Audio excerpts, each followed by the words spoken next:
Hello दोस्तों, स्वागत है आप सभी का फिर से एक बार अपने लाइव स्टडी में। तो दोस्तों, अभी तक ने आपने देखा कि मॉक टेस्ट 3 नंबर तक था। आज चौथा आप लोगों के लिए मैं दे रहा हूँ। साथ ही मैंने प्रीवियस ईयर के भी क्वेश्चंस डाल दिए हैं, जो कि आपको ऊपर आई बटन में मिल जाएगा। इसके पहले जो मॉक टेस्ट नहीं लगाए वो लगा लीजिएगा, पर काफ़ी बेहतरीन बनाए थे। मैंने मॉडल पेपर भी बनाए थे, वहाँ से भी क्वेश्चंस आपके आने के चांसेस अधिक है। इसलिए इस प्रैक्टिस सेट को नहीं किए हैं तो यहाँ पे कर लीजिए, ठीक है। 14 और 21 मार्च को जो एग्ज़ाम होने हैं, उसका डेट या एडमिट कार्ड सब कुछ जारी हो चुका है। देन आपके लिए काफ़ी कम समय रह चुके हैं, तो आपको तैयारी बेहतरीन करना होगा। किन किन टॉपिकों से क्वेश्चंस करेगा, इसका भी मैंने वीडियो बनाया था, उसका भी लिंक ऊपर आई बटन में मिल जाएगा। वीडियो को लाइक और शेयर कर दीजिएगा। सब्सक्राइब नहीं किए चैनल को तो ऐसे ही क्लास को करने के लिए सब्सक्राइब कर लीजिएगा। क्वेश्चन रहेगा हमारा, अंतर्राष्ट्रीय मजदूर संघ का मुख्यालय कहाँ है। याद रखिए, इसमें हम लोग 50+ क्वेश्चंस को करने वाले हैं। मेरा पहला प्रश्न है कि अंतर्राष्ट्रीय मजदूर संघ का मुख्यालय कहाँ है, तो आपको बता दूं यहाँ पे इसका हो जाता है जेनेवा में। ध्यान रखिएगा, इसका स्थापना कब हुआ था पूछेगा तो 1919 में। 1919 में एक और कांड हुआ था, जलियांवाला बाग हत्याकांड हुआ था, जो कि 13 अप्रैल 1919 को हुआ था। इसको आर्थिक रूप से मान्यता कब मिला था तो 1946 को मिला था। अगर कहेगा श्रमिक दिवस कब मनाया जाता है तो 1 मई को। ठीक है, तो यहाँ से इतनी जानकारी आपको प्राप्त होती है। नेक्स्ट क्वेश्चन है कि नाटो का मुख्यालय कहाँ स्थित है। तो बहुत सारे मुख्यालय आपसे पूछेंगे, लेकिन यहाँ पे नाटो की फिलहाल बात कर ले तो ब्रुसेल्स हो जाता है। क्या होता है? ब्रुसेल्स होता है। अगर कहे नाटो की स्थापना कब हुआ था तो 4 अप्रैल, ठीक है, 1949 को। क्या कब हुआ था? 4 अप्रैल 1949 को। ठीक है, अगला प्रश्न देखते हैं यहाँ पे। नेक्स्ट क्वेश्चन आपके बोर्ड पर लग चुका है कि निम्न में से किसान दिवस कब मनाया जाता है। देखिए, मैंने हमेशा कहा है कि एक क्वेश्चन दिवस से पूछेगा तो पूछेगा। याद रखिए, कुछ इंपॉर्टेंट ही दिवस आपको अगर याद कर लेते हैं 50-60, तो आपका काम बन जाएगा। देन थर्ड नंबर क्वेश्चन का आंसर हो जाएगा 23 दिसंबर को क्या मनाया जाता है तो किसान दिवस के रूप में मनाया जाता है। यहाँ पे पूर्व प्रधानमंत्री और समाजवादी नेता चौधरी चरण सिंह के जन्मदिन पर 23 दिसंबर को इसका किसान दिवस मनाया जाता है। किसके जन्म दिवस पर? चौधरी चरण सिंह के जन्म दिवस पे, ठीक है, जो पूर्व प्रधानमंत्री रह चुके हैं। अगला बात कर लेते हैं कि भारत के संविधान में मौलिक अधिकार किस भाग में दिया जाता है। तो आप सभी को पता है, मौलिक अधिकार अनुच्छेद 12 से 35 के बीच में दिया जाता है। देन आपको याद होना चाहिए। और फोर्थ नंबर क्वेश्चन का आंसर भाग 3 कर दीजिएगा। भाग 3 रहेगा और अनुच्छेद पूछेगा तो 12 से 35, इसके अंदर ही आपको संपत्ति का अधिकार था, जिसको हटा कर निकाल कर वहाँ से 300 के ए में रख दिया गया है। याद रखिएगा, क्वेश्चन पूछेगा आपसे कि निम्न में से कौन सा युद्ध महायुद्ध कहा जाता है। तो महायुद्ध के नाम से किसे पर विख्यात है तो महायुद्ध से विख्यात कौन सा हो जाता है तो द्वितीय विश्व युद्ध हुआ था। ठीक है, यहाँ से ये क्वेश्चन बन जाते हैं। अगला प्रश्न बात कर लेते हैं कि सांची का स्तूप किस राज्य में स्थित है। तो ऐसे प्रश्न भी आपसे पूछे जाएंगे। तो सांची का स्तूप जो स्थित है मध्य प्रदेश में स्थित है, एमपी में स्थित हो जाता है। और ये काफ़ी फेमस है। इसकी स्थापना किसने किया था? तो मौर्य शासक ने, सम्राट अशोक के द्वारा किया गया था। नेक्स्ट क्वेश्चन आपके बोर्ड पे लग चुका है। क्वेश्चन कह रहा है कि अलीगढ़ मुस्लिम यूनिवर्सिटी के संस्थापक कौन थे। अलीगढ़ मुस्लिम यूनिवर्सिटी के संस्थापक कौन थे? तो हमारा आंसर हो जाता है सैयद अहमद खां। कौन थे भाई? सैयद अहमद खां हमारा संस्थापक हो जाते हैं। नेक्स्ट क्वेश्चन कह ले कि आगरा का किला किसने बनवाया था। आगरा का किला किसने बनवाया था? तो 8 नंबर क्वेश्चन का आंसर हो जाएगा आगरा का किला अकबर ने बनवाया था। किसने बनाया था? अकबर ने बनवाया था। ठीक है, नेक्स्ट प्रश्न है कि एतमुला दौला का मकबरा कहाँ स्थित है। एतमादुद्दौला का मकबरा कहाँ स्थित है? 9 नंबर क्वेश्चन का आंसर कीजिए आगरा। कहाँ पे स्थित है? आगरा में स्थित है। ठीक है, ए नंबर ऑप्शन आपको बिल्कुल सही है। अब यहाँ पे एतमादुद्दौला कौन है? तो जहांगीर के पत्नी नूरजहां द्वारा करवाया गया था। और जिसका निर्माण एतमुद्दौला की पत्नी, याद रखिएगा, जहांगीर की पत्नी के भाई, ये याद रख सकते हैं।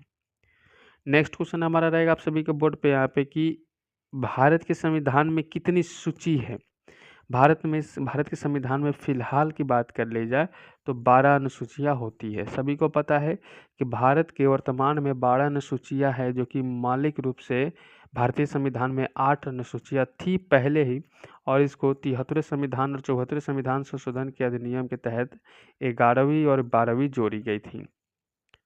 नेक्स्ट क्वेश्चन आपके बोर्ड पर लग चुका है। क्वेश्चन को ध्यान दीजिए। क्वेश्चन कर रहा है निम्न में से किस अनुच्छेद में भारत के नागरिकों के मौलिक अधिकार दिए जाते हैं। तो अभी हम लोगों ने पढ़ा है इसको, तो फटाफट आंसर कर दीजिए कि भाग 3 के भाग पूछे 3, अनुच्छेद पूछे तो 12 से 35 के बीच में मौलिक अधिकार का प्रावधान रखा गया है। नेक्स्ट क्वेश्चन आपके बोर्ड पे लग चुका है कि निम्न में से कौन सा मौलिक अधिकार नहीं है। ध्यान रखिएगा। तो भाई मेरे, शिक्षा का अधिकार मौलिक अधिकार नहीं होता है। शिक्षा का अधिकार मौलिक अधिकार नहीं होता। ये 86वें संविधान संशोधन के तहत यहाँ पे 2002 में, ठीक है, एक नया अनुच्छेद बना दिया गया इसके लिए। कौन सा? 21 के क, याद रखिएगा, इसी के अंदर सम्मिलित है। नेक्स्ट क्वेश्चन हमारा रहेगा आप सभी के बोर्ड पे यहाँ पे कि 13 भारत के प्रधानमंत्री नियुक्त करता है कौन? भारत के प्रधानमंत्री कौन नियुक्त करता है? बहुत ही सुंदर प्रश्न है कि राष्ट्रपति। कौन नियुक्त करता है मेरे भाई? राष्ट्रपति। ठीक है, इसका अनुच्छेद कौन में अनुच्छेद पूछेगा तो 74वें एवं 75वें अनुच्छेद के तहत ही इसे किया जाता है। याद रखिएगा दोनों अनुच्छेद, बहुत ही इंपॉर्टेंट है। अगला प्रश्न आपके बोर्ड पे के लिए कि बिहार राज्य से लोकसभा के कितने सीटें चुने जाते हैं? बिहार राज्य से लोकसभा के कितने सीटें चुने जाते हैं? तो ध्यान रखिएगा, यहाँ पे आपको विधान परिषद कहता तो 75 कर देते।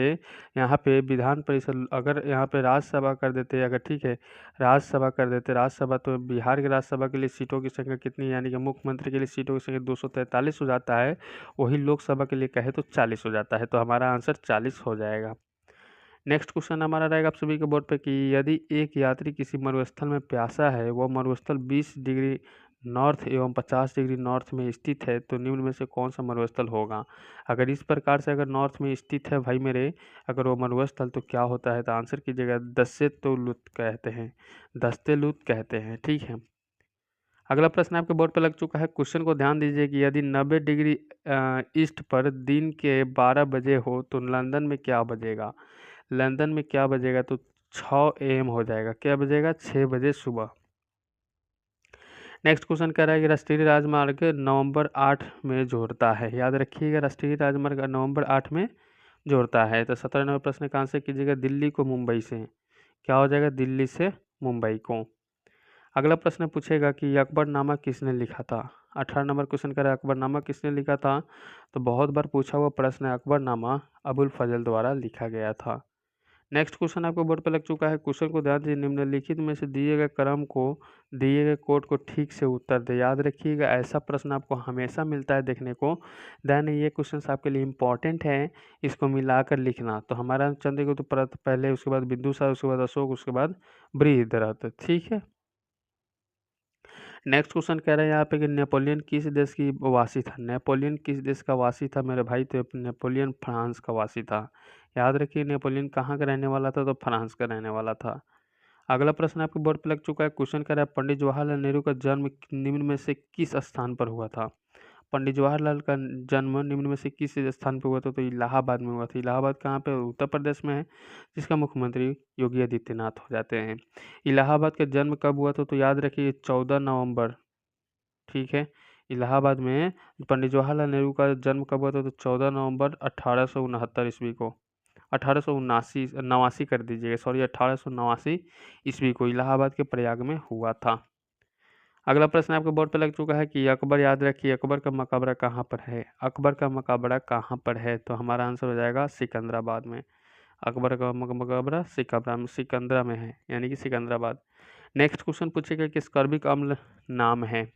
23 नंबर क्वेश्चन कह रहा है स्कर्बिक अम्ल नाम है, तो विटामिन सी का। विटामिन सी किसके अंदर पाया जाता है? तो विटामिन सी आपको आंवला के अंदर सर्वाधिक मात्रा में पाया जाता है। क्वेश्चन इस प्रकार से पूछेगा। नेक्स्ट क्वेश्चन कह रहा है कि लूनर कास्टिक होता है। लूनर कास्टिक इसे कहते हैं, तो लूनर कास्टिक आप सिल्वर नाइट्रेट को कहते हैं। लूनर कास्टिक किसको? तो सिल्वर नाइट्रेट को कहते हैं। ठीक है, चलिए, AgNO3 जिसका फॉर्मूला होता है। ताजमहल किनारे स्थित है। ताजमहल किनारे स्थित है, कौन से नदी के किनारे स्थित है भाई? ताजमहल कौन से नदी के किनारे स्थित है? तो फटाफट आंसर कर दीजिएगा यहाँ पे कि यमुना। कौन सी नदी किनारे स्थित है? जमुना नदी के किनारे स्थित है ताजमहल। बहुत ही सुंदर क्वेश्चन। नेक्स्ट क्वेश्चन कह रहा है हमारा कि हमारा राष्ट्रीय गान लिखा गया है। हमारा राष्ट्रीय गान किसके द्वारा लिखा गया? बहुत ही सुंदर क्वेश्चन है, बहुत ही प्यारा सा क्वेश्चन है हमारा कि आपके बोर्ड पे लगा हुआ है कि हमारा राष्ट्रीय गान लिखा हुआ है। इस प्रकार के क्वेश्चन हर साल एक पूछ दिए जाते हैं। इनसे इम्पोर्टेंट जो भी क्वेश्चन है उसको याद कर लीजिएगा। तो ये बहुत ही इंपॉर्टेंट है, यहाँ से क्वेश्चन हर साल पूछे जाते हैं। तो 26 नंबर क्वेश्चन का आंसर क्या हो जाएगा? रविंद्रनाथ टैगोर के द्वारा जन गण मन जो होते हैं हमारे राष्ट्रीय गान, उसको लिखा गया था। संविधान ने भारत के राष्ट्रगान के रूप में कब अपनाया गया था? तो क्वेश्चन पूछा गया, तो 24 जनवरी 1950 को इसको अपनाया गया था। ठीक है, और 26 जनवरी को इसको गाया गया था। इसका टाइम जो रखा गया है 52 सेकेंड रखा गया है, सभी को पता है। अगला प्रश्न है कि अर्धपरागम झिल्ली के द्वारा तनु से सांद्र विलयन की तरफ अगर पानी बहाव करते हैं तो क्या होता है? तो हमारा आंसर हो जाएगा परासरण उसे कहते हैं। क्या कहते हैं? परासरण कहते हैं। ठीक है, अगला प्रश्न बात कर ले।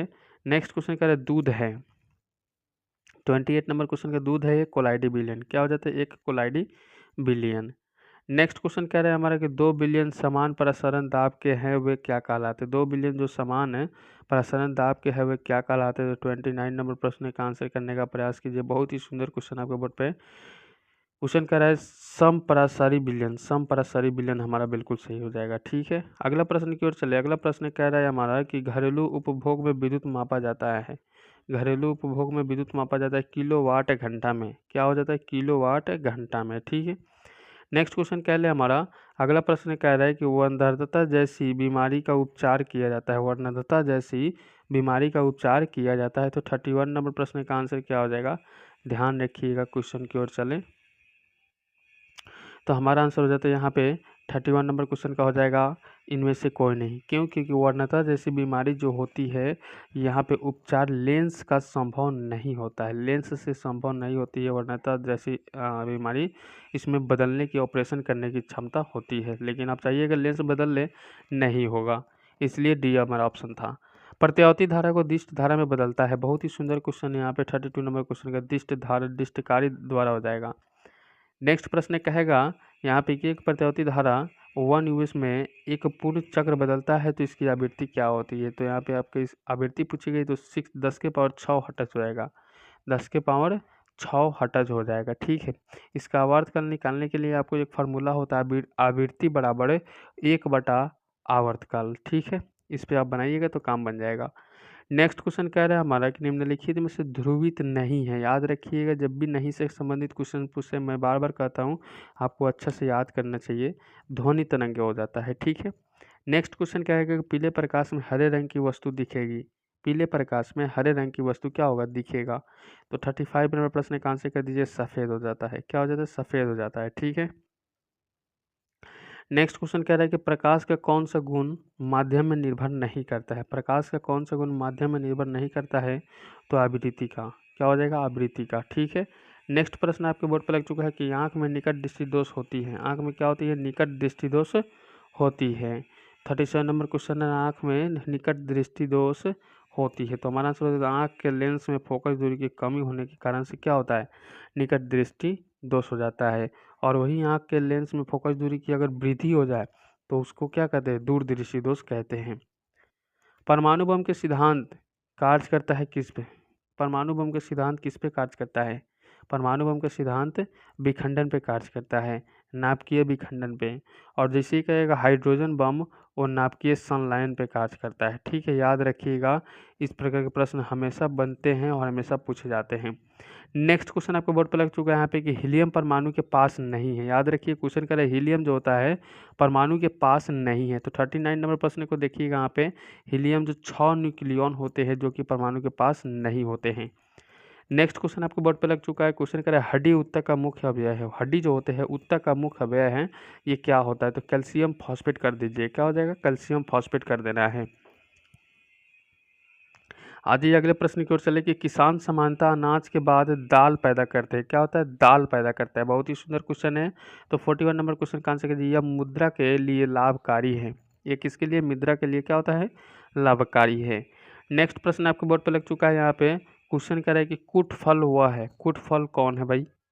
ये तो कह दिया कुट फल हुआ है, लेकिन हमारा आंसर हो जाता है जिसमें अंडाशय के अतिरिक्त पुष्प का कोई अन्य भाग विकसित हो, उसे क्या कहते हैं? उससे अंडाशय का पुष्प भाग कहते हैं। नेक्स्ट क्वेश्चन आपके बोर्ड पर लग चुका है कि उत्पादक जीव होते हैं। उत्पादक जीव होते तो 43 नंबर प्रश्न का आंसर कीजिएगा। बहुत ही सुंदर क्वेश्चन आपके बोर्ड पर लग चुका है। क्या हो जाता है? जीव जो सौर ऊर्जा को रासायनिक ऊर्जा में परिवर्तित करता है। जीव जो सौर ऊर्जा को रासायनिक ऊर्जा में परिवर्तित करता है। अगला प्रश्न आपके बोर्ड पर लग चुका है, क्वेश्चन को ध्यान दीजिए कि गोलाकार प्रोटीन का उदाहरण है। गोलाकार प्रोटीन का उदाहरण होता है 44 नंबर क्वेश्चन का आंसर कीजिएगा एल्बुमिन। एल्बुमिन कर दीजिएगा, क्या कीजिएगा, एल्बुमिन कर दीजिएगा। वही अगला प्रश्न की ओर चले कि नाइट्रेट को नाइट्राइट में अपचयित करने वाला तत्व क्या है। नाइट्रेट को नाइट्राइट के अपचयित करने वाला तत्व क्या होता है, तो 45 नंबर प्रश्न का आंसर कीजिएगा। यहाँ पे आंसर जाता है मोलिब्लेडन। मोलिब्लेडेनन हो जाएगा, ठीक है। नेक्स्ट क्वेश्चन की बात कर ले, कह रहे हैं कि विश्राम के समय तंत्रिका झिल्ली होती है। 46 नंबर क्वेश्चन विश्राम के टाइम की बात हो जा रहा है कि जो सोडियम होते हैं Na+ की अपेक्षा पोटेशियम के लिए अधिक प्रगम होता है, अधिक प्रगम होता है। नेक्स्ट क्वेश्चन आपके बोर्ड पर लग चुका है कि पक्षी अपने वर्ज्य पदार्थ निकालते हैं। पक्षी अपने वर्ज्य पदार्थ निकालते हैं, तो 47 नंबर क्वेश्चन का आंसर कीजिए यूरिक एसिड के रूप में, यूरिक एसिड के रूप में, ठीक है।